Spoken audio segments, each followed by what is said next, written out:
the best thing that I could say to someone who is younger or, a young entrepreneur or aspiring entrepreneur is start as early as possible.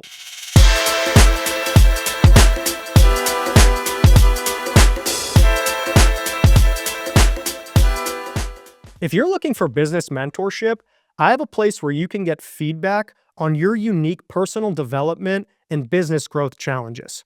Over the last year, I've brought together a group of impact-driven thought leaders where we meet every single day to discuss psychology, communication, mindset, and business case studies. We have people who have made millions of dollars, lost millions of dollars, Harvard MBAs, and new entrepreneurs like you and I. Entrepreneurship can be lonely, so if you're looking for a support system, please follow the link in the description below for some more information. First of all, what does your business do? What are you doing? What do you got going on? Great. I mean, right now I'm at a very important moment in my life because I started a business 2 years ago. It's called The Leap. It is a platform that helps entrepreneurs turn business ideas into reality. And we do that with the help of AI. So I launched this 2 years ago. It had huge impact. First, so I developed it myself. I bootstrapped this whole thing from day one. And first day I released the platform, next day I already had like 20 users. Like next day, I was like, what's going on here? That was prior to ChatGPT. ChatGPT hasn't been released by then. So I started seeing like, wow, this is huge. And the platform started growing and growing and growing and growing. Right now, it's been 2 years already. It has evolved a lot. I mean, this technology it moves faster. So right now, I'm at the point where I needed a team. I was for about 8 months, 6 months ago. I've been looking for a team, a co-founder and other people to build cool stuff with. So I bumped into my friend. He's currently in California. He lives in San Francisco. And we started talking. We started kind of dating, right? We started seeing like how do we, if we align in, and the cool things we want to build, or we're building trust. We're working together, see if we match in different aspects of business. And I recently joined his startup. The startup is named Versa.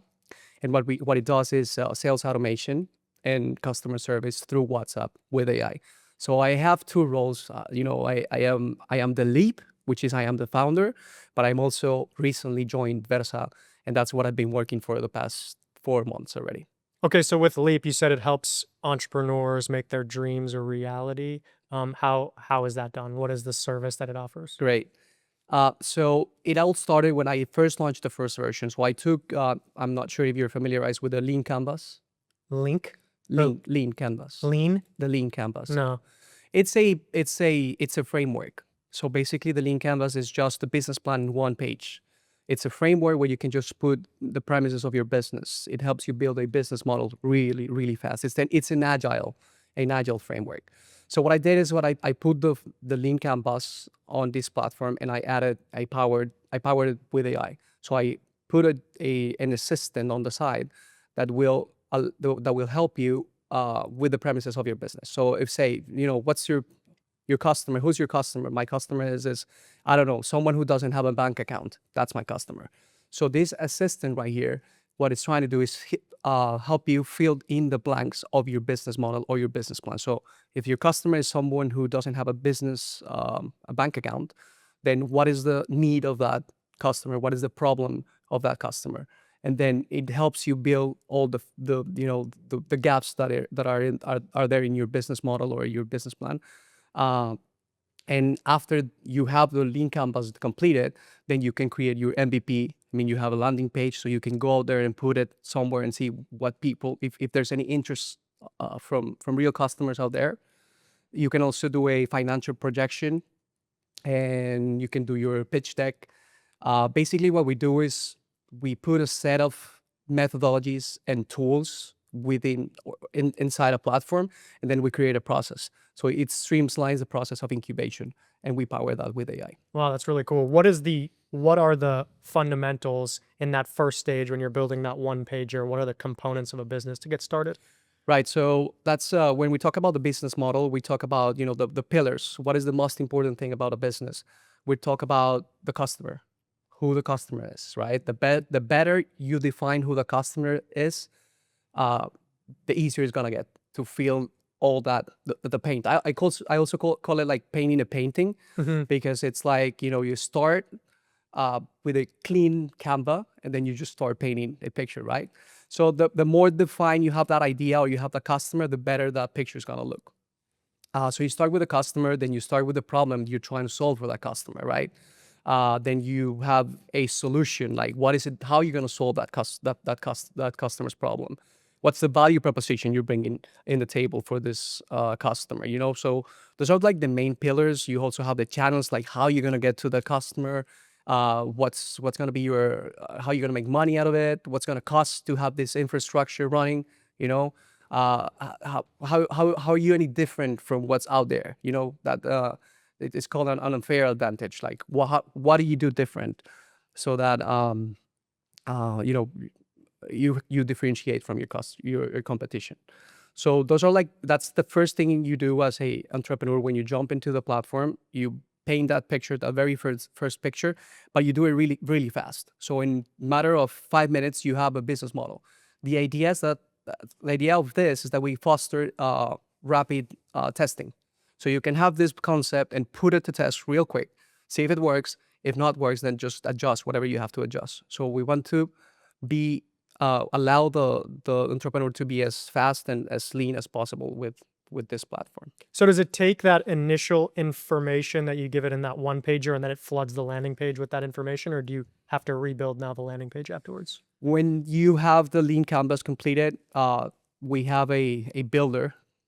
So with a click of a button, you get an MVP. You get a landing page. It's really a landing page, and what it does is it takes all the information of your business, and then it puts it in an MVP. Sorry, in a landing page platform. What is an MVP?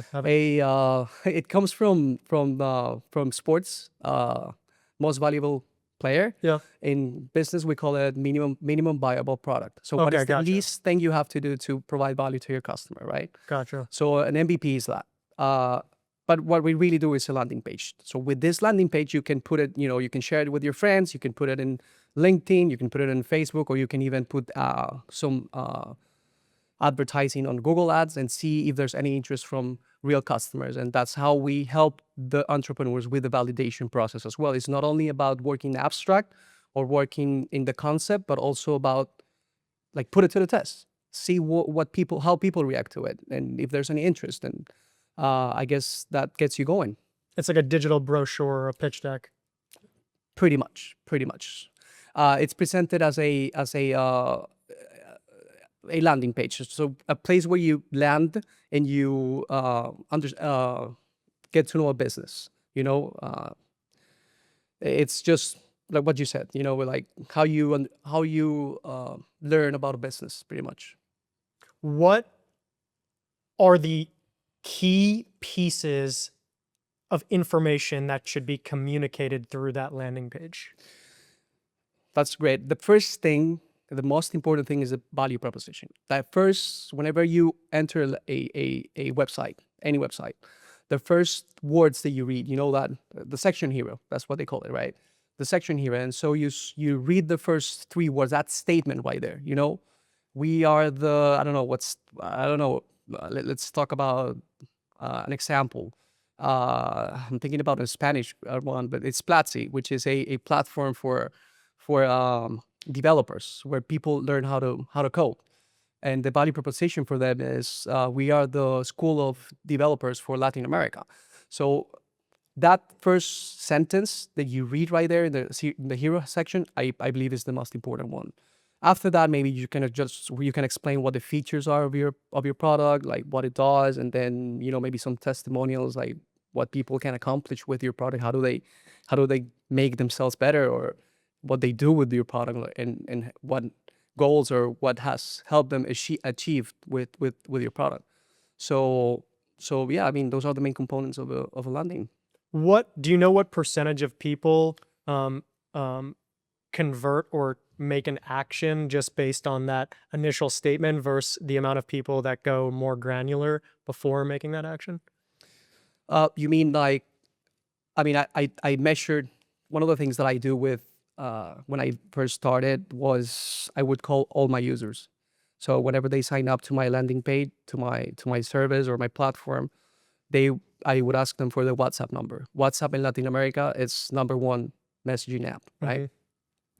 So I would call each one of them. I don't know, the first 200, 300 users on my platform, I would call them and ask for, hey, I want to interview you. I want to understand why you came to my platform. How was your experience and all that. Uh, and, uh, and that's how I started building on top of that link canvas or that first step in the process. I started building, the landing page and, the financial projections and other features that derive from this lean canvas, right? Um, so I started measuring, and at the beginning, the people who would enter my platform and started, filling the first thing was to fill the customer or the first premises on their business model. And then after that, one thing that I thought was, okay, how many people are finishing this business model? I mean, there's people are built starting a lean canvas, but how many of them are actually finishing one? So I started measuring that, and then after I put a tutorial video, and I did some adjustments, the total amount of people that finish a lean canvas, it's about 45%. So 100 from the 100% of people who went through my platform and register, 45% finish a business model, and after that the conversion rate starts. So business model first 45%. After that, if they go for a landing page, that's where it really gets a little bit more complicated, because people finish their business model, and then if they want to build a landing page with AI, because we do this all with AI, uh, the conversion rate drops a little bit drastically. Maybe just 20% of the people that finish a business model do a landing page or a financial projection or even a business plan, because we also help them with a business plan. What has been the most, because I'm sure you guys are collecting a lot of data through this like digital strategy. What is the most interesting piece of, or most interesting aha, like realization that you've had through this business or through the data that you're collecting from this business, through that user experience? Yeah. Well, there's a lot of things that I can think of. The first thing that one of the aha moments, so we try to measure as much as we can from our users' interaction. So the first thing that we saw was, we have the platform, and so once you enter the platform, you have this Lean Canva, which is just a framework. Mhm. It is a framework where you put the different premises, like what's your customer, who's your customer, what's the problem you're trying to solve for this customer. You put all these premises there. But we have an assistant. This assistant only appears when you fill one of the premises. It appears right here. And when this action happened, when the assistant appeared in the screen, that was the aha moment for the user, because then they understood what the platform did when this happened. This was the aha moment for them. So I fill in the first premises, who is my customer, and then an assistant comes in and says, "Hey, is this your customer? This is the problem that you're trying to solve for your customer." So what that happened, so what that told the user was that the assistant was there to help them with the business model. So they would collaborate, human or user with AI, to build this business model. So that was one of the aha moments that we realized that it was very important, when the assistant jumps into the screen and people realize, okay, this is the assistant. This guy's here to help me. uh, so we were able to jump to increase the finishing rate of Lean Canvas, when we realized these were kind of things that would allow the user to understand what the platform did, or they understand better what it did. So yeah, I mean, we measure a lot of things, um, even the conversion rate from Lean Canvas to landing page to financial projection, that conversion rate, and we always try to hone so that conversion rate increases. It goes up. Um, and we also do with retargeting. So whenever someone does not finish a lean Canva, for instance, it started it but it didn't finish it. It's like an What abandoned cart. exactly? So we send them an email 3 days later. Hey, don't leave your ideas. Your ideas have potential. Come back here. Finish your lean Canvas, and that increased the likelihood of someone finishing the lean Canvas a lot. Wow, that's interesting. Yeah. Is this the first business you've ever done? No, I've done a couple of other businesses. This is my first digital business, though. Gotcha. Have they been successful or they been difficult entrepreneur? No. I mean, they're all successful to a certain extent. I think the most recent successful one was during the pandemic year. Um, it was when this whole thing started, people were in their houses. They didn't really have much to do. And there were all the health concerns. They had to wear masks and they have to wear face shields and all this. So my brother and I started importing face shields from Colombia, but these were face shields that would my uncle owns a factory of motorcycle accessories, and one of his best SKU is helmets. So during the pandemic years, he thought, okay, I'm not gonna sell more helmets. What am I gonna do? So he created face shields from the Oh, the helmet. yeah. How do you call this thing? Visor. The visor. So he created those face shields with that, and it was he got millionaire. No way. He got millionaire.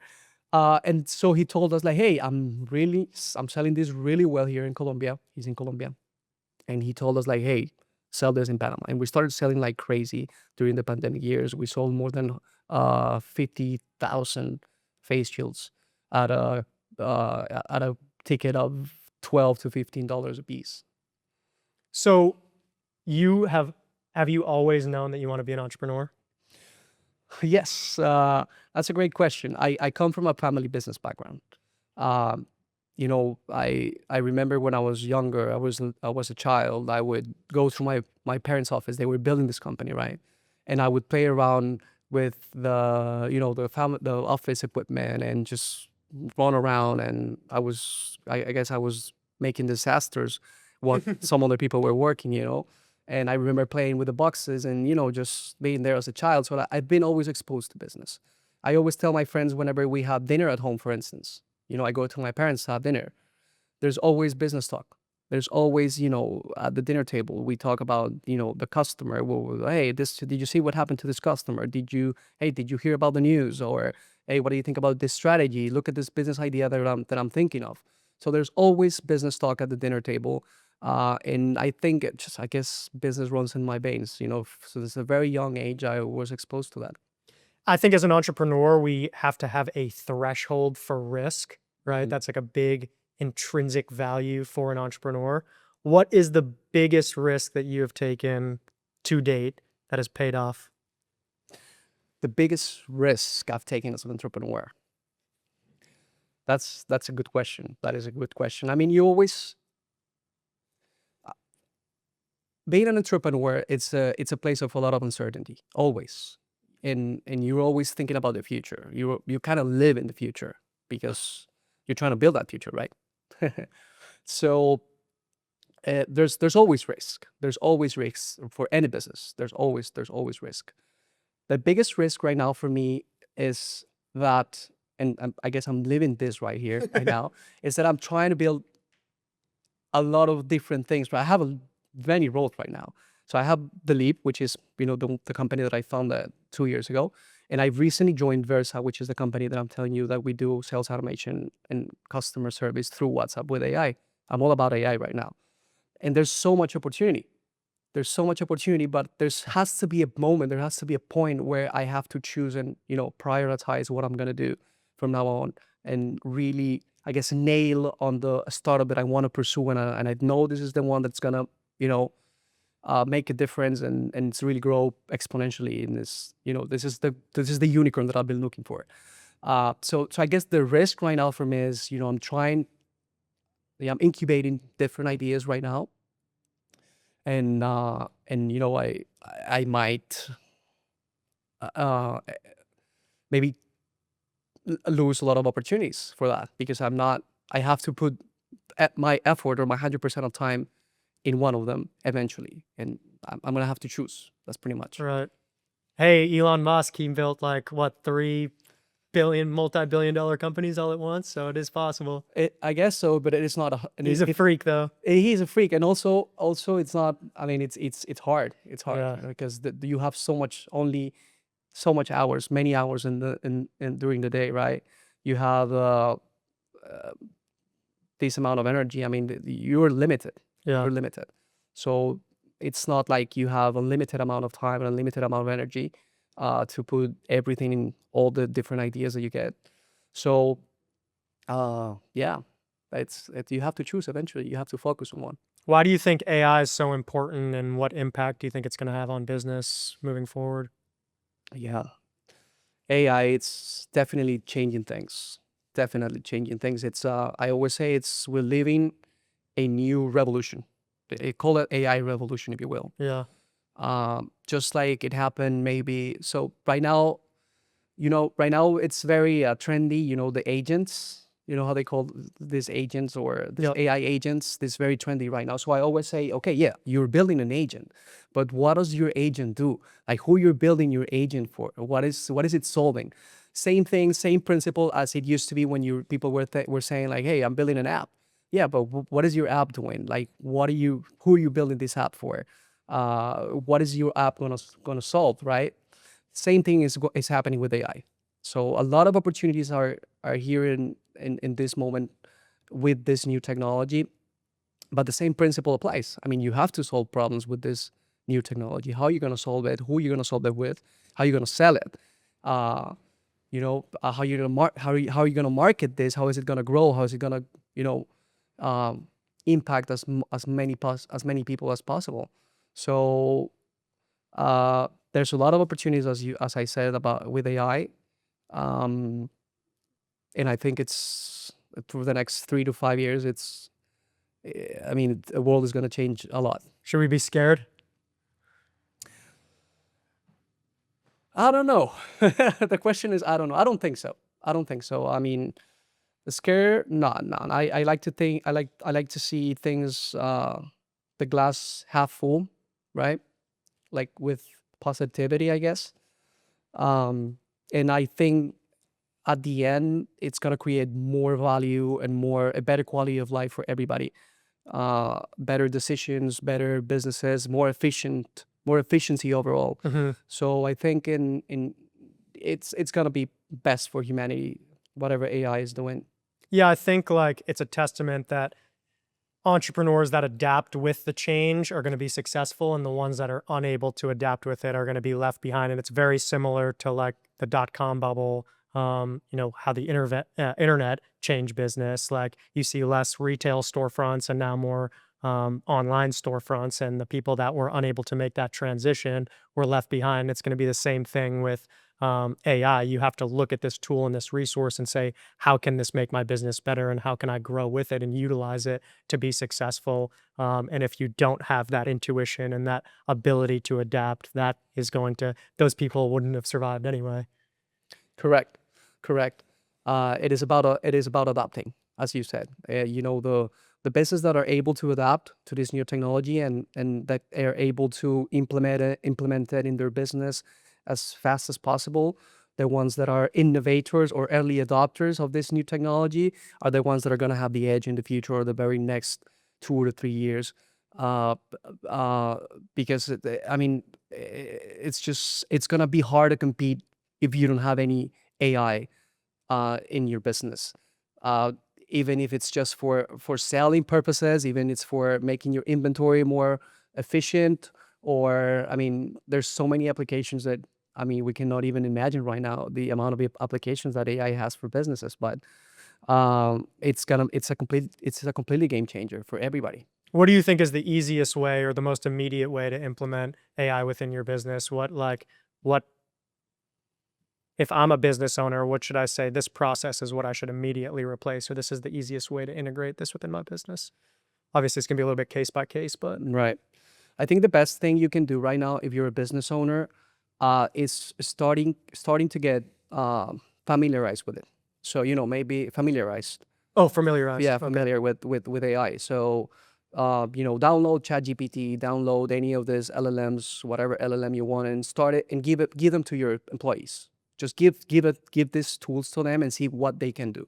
Yeah. You'll find that they will get very creative with it. They will, for instance, I heard about this story about a guy who owns a factory for, I believe it was a uh, a sauce, right? For food, a sauce. So he had this factory, and he gave the recipe for the sauce to ChatGPT and asked the ChatGPT to make it more the formula to make it more efficient. No way. And ChatGPT did it. So he was able to reduce the cost of the sauce, but and still keeping the quality and the flavor and everything of the sauce, the good qualities of the sauce at a lower cost. So I think the best thing to start right now if you're a business owner is definitely that. Just pay for any ChatGPT, LLM, Claude, whatever you want to, Gemini, whatever. Just pay for it and give it to your employees and see what happens. What I find to be super interesting is just that power to automate a business. Like you can take a very simple process and automate it, and that business becomes an asset that requires very little human input. And you basically have like an engine that's, AI driven that can produce cash flow, which it's more and more business are going that route, but the implications of that, like every person with AI has the ability to create a business that solves some problem, completely automate it, and make that engine produce cash flow for themselves. Correct. I mean, the implications of that we still don't know the implications of that, to be honest. For instance, in our view of things, this new company that I was telling you about, Versa, and that does sales automation and customer service through WhatsApp with AI. Of course, there's a lot of resistance from some customers and even the people who are sitting at the front lines of businesses, right? Yeah. Those people who are answering the WhatsApp, right? Hey, I want to know about this product. Those people that answer the WhatsApp, there's a lot of resistance, and people think, those jobs are gonna disappear.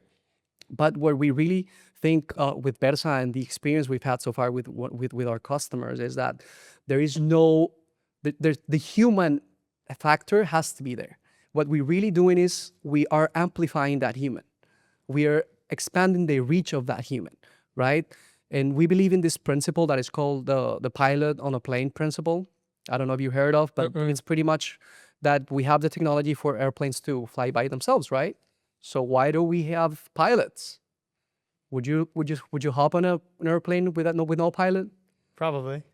Maybe you, because maybe you're keen and eager to new technology, but most of the people won't, because they want to feel safe that there's a human behind the wheel, and if something happens, he's there to take control of the situation. Yeah. So same thing I think applies to AI. I think what we're looking for is it's a synergy between human and AI. And that's what we're really trying to do with our company. Whenever we implement a new AI assistant, a sales assistant in one of the companies that we have, there's always the human that finishes the sale.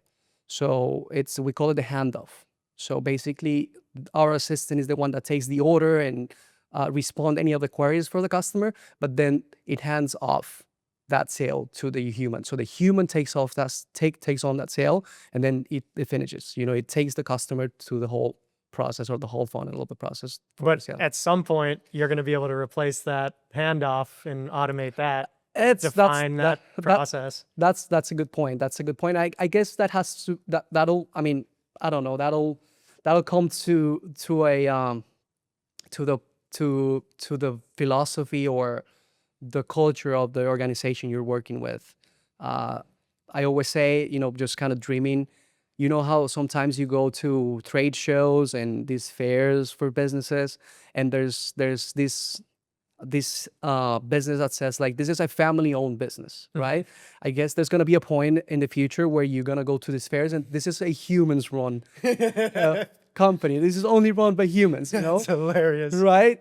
So I mean, I think it's gonna be Yeah. it's gonna come to that point. Like, hey, It's crazy to think about. this is a company run by humans. Yeah. You know, to support us. There's no robots involved here. We're just humans trying to make a living, right? Yeah. So that's what I imagine and envision in the future. Um, because obviously automation is gonna take a lot of jobs. Well, I've been seeing this like thing on Instagram get advertised to me. It's this guy, he's selling this like framework for an AI business.